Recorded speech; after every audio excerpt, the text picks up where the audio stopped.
Now, I don't want to be a jerk, but I'm not ready yet to move on past this episode of Sex with Emily because the next piece of caller ID advice, etc., to her caller number 2 in her episode, let's see, I took notes on it actually. It's this important. Woman calls in because she can't have penetrative sex with a partner on a honeymoon because the partner had just had a kidney replacement. Or, well, to be more accurate, she was afraid that he might not be able to get it up on the evening and wanted to make sure that they have a really great time. The episode is called, let me see here, Honey Hotline Calls, Better Oral Sex and Honeymoon Sex. If you want, you can check it out. But this is important. There's a lot of key pieces here that are going to be really important for you. We're going to have information that you can then really dive deeper into this in the Embodied Love University.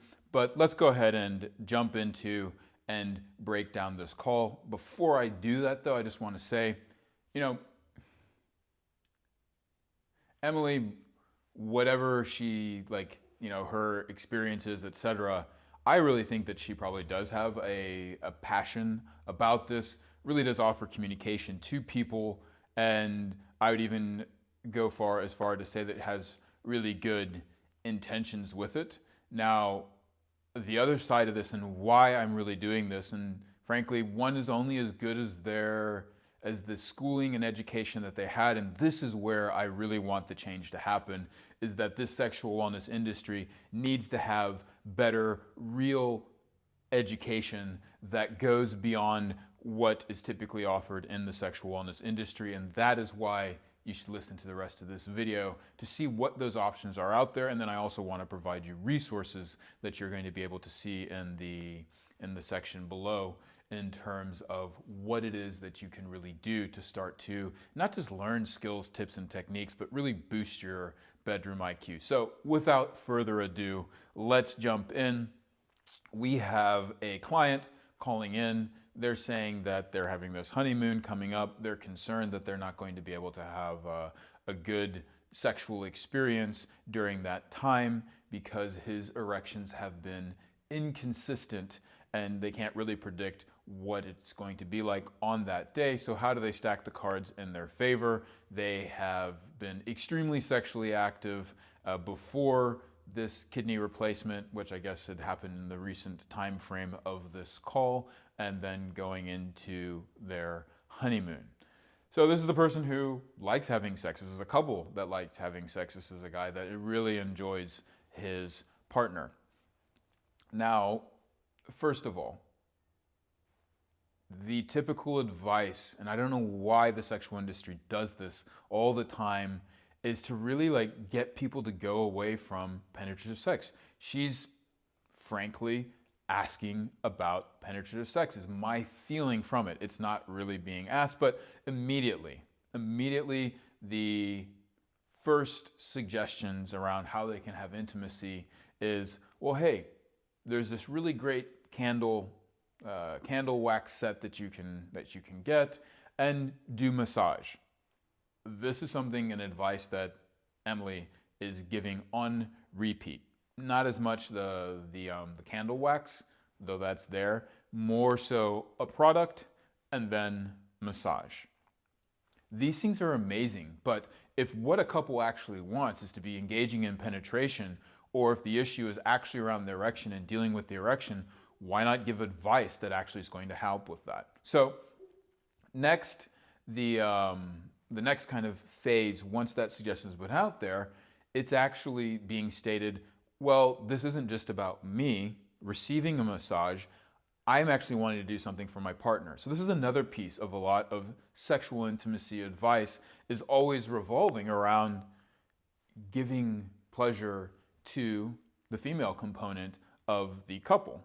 Now, there is absolutely nothing wrong with that, but there's a very big part of well, what about the man's needs? What about the male's needs? I mean, if you're dealing with a guy who's not maybe open to doing different things, or even if they are, allowing them to have some pleasure and everything else as well is going to be very important.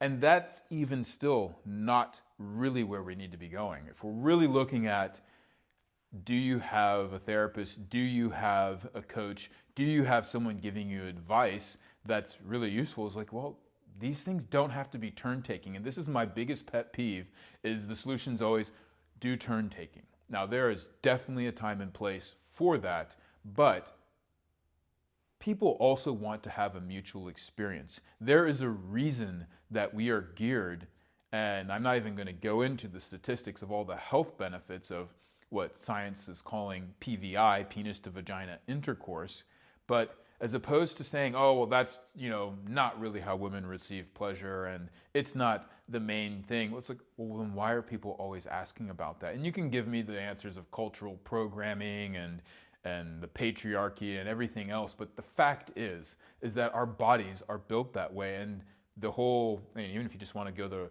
the evolutionary route, biological evolutionary explanation of we need to procreate, because if not, none of you have actually going to come into this world, then you could also just look at the fact that there is something that happens when two people's bodies come together and create bonding in that specific way that is quite unique. And frankly, we don't need any more excuses than the fact that everyone actually really wants that. We're always saying, well, figure out what you want and discover yourself as another intimacy advice, without actually telling people how to learn their own blueprint or how they actually work. That is asking for this. So maybe respect that question. So anyways, once that comes out, then Emily shifts, which I think is great. And immediately, though, jumps to, well, what about anal play? Because he can't receive oral. And immediately I was like, well, why can't he receive oral? You all might be thinking that yourselves, but think about it.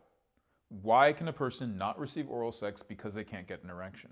This is something that is really important.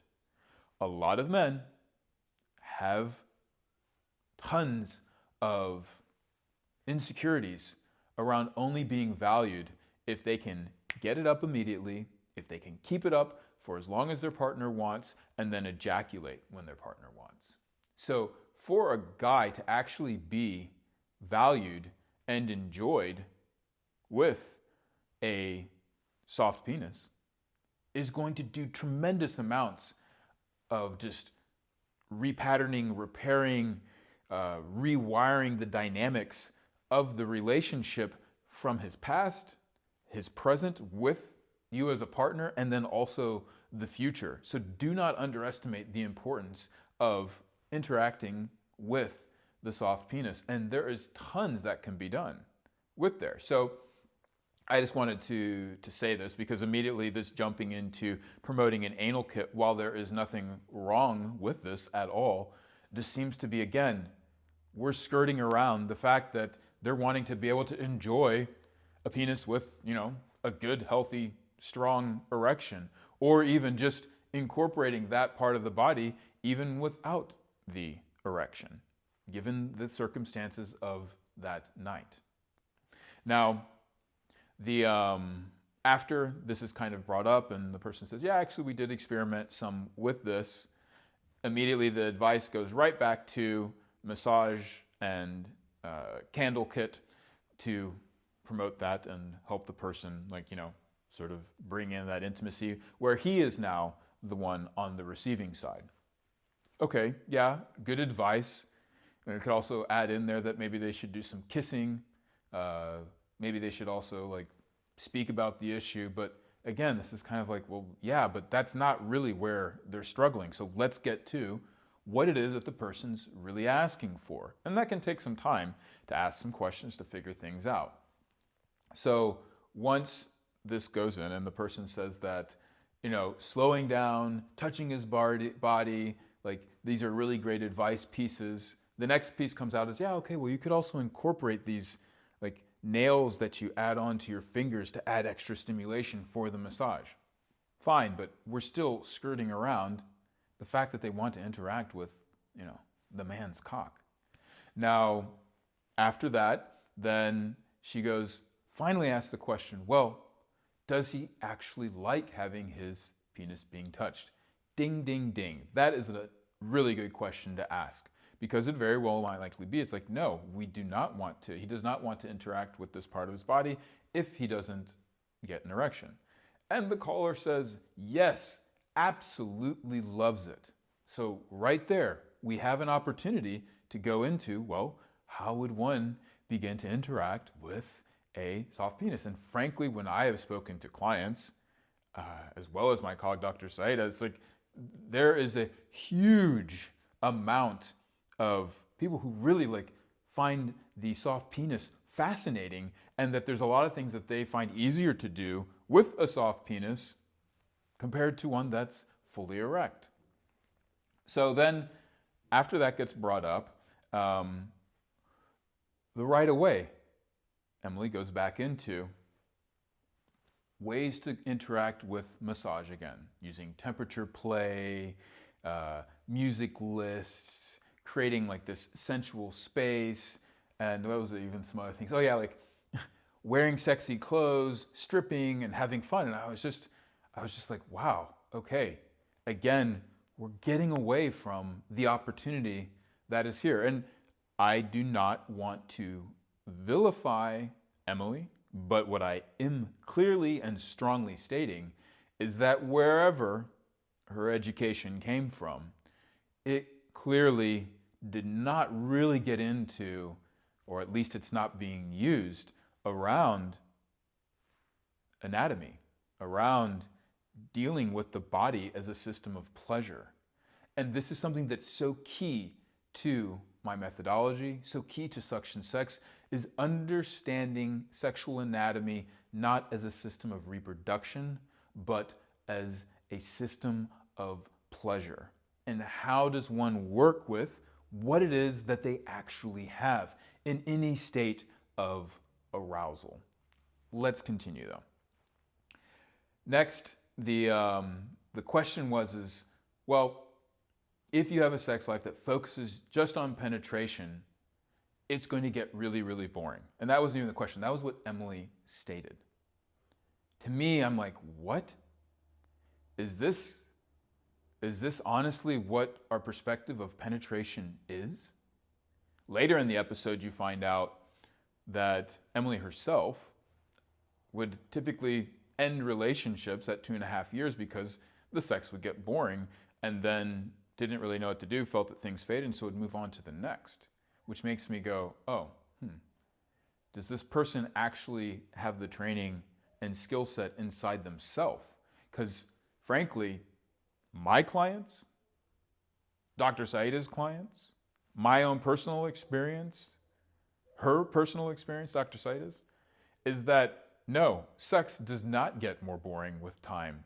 And in fact, is a corner piece to all of the other richness that one can explore. But that and everything else actually gets deeper and better with time. So if your therapist is telling you, hey, you know what?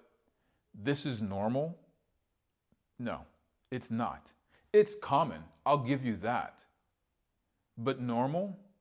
No, because our bodies are geared to not just have a great penetrative experience for the first 6 months of a relationship or 2.5 years or whatever, but that we are actually building an entire erotic IQ, an entire landscape that gives a lifetime of exploration that you can start to enjoy deeply, deeply with your own partner. And that is exactly what you're going to find at the Embodied Love University. Just going through our curriculum would probably take you over the 2.5 years of all the lessons and everything that you're going to find about how to work with your own body, how to work with your partner's body, how to do things as a couple and have fun at it on a shared value, shared communication, shared pleasure basis.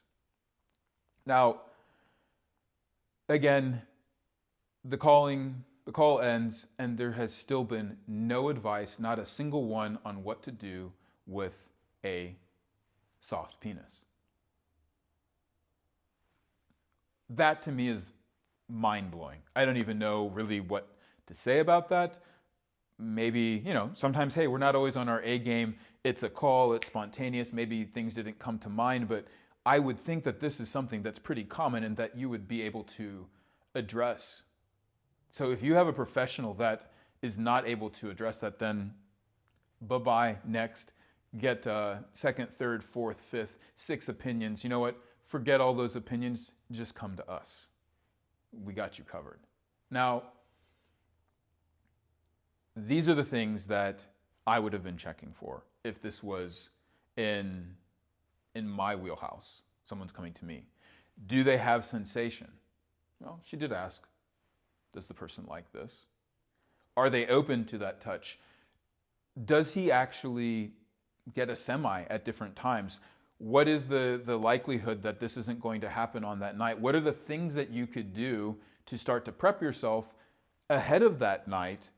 Which, I mean, frankly, good diet, really well hydrated, good sleep, make sure that there's not a lot of stress the days leading up to whatever that might be. You're going to vastly increase the likelihood that kidneys, adrenals aren't shot, and that he's going to be able to enjoy an erection. And still, if not, how now can you start to have fun with the soft penis? Ways that you can actually use your mouth and still enjoy it. In fact, guess what? A lot more of it's going to fit in your mouth when it's not erect. You can actually experiment with deep throating and all kinds of different things when that person is not erect. In fact, it even serves as a warm-up. Also, make sure that you are showing that you're enjoying it. Speak in reverence of this part of the person's body as you're doing this. This is going to create an ease, a relaxation in the body's system that's going to make the likelihood then of an erection happening just by doing that. Not just in that moment, but then even the impression that it leaves for all future interactions, as well as developing a really great relationship between yourself as a partner and this part of their body.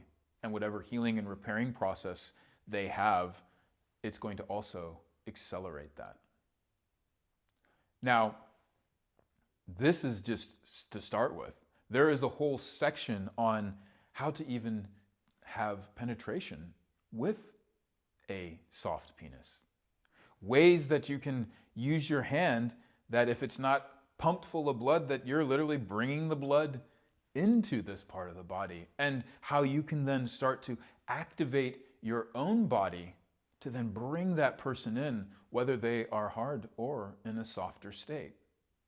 All of this here could have really been that conversation.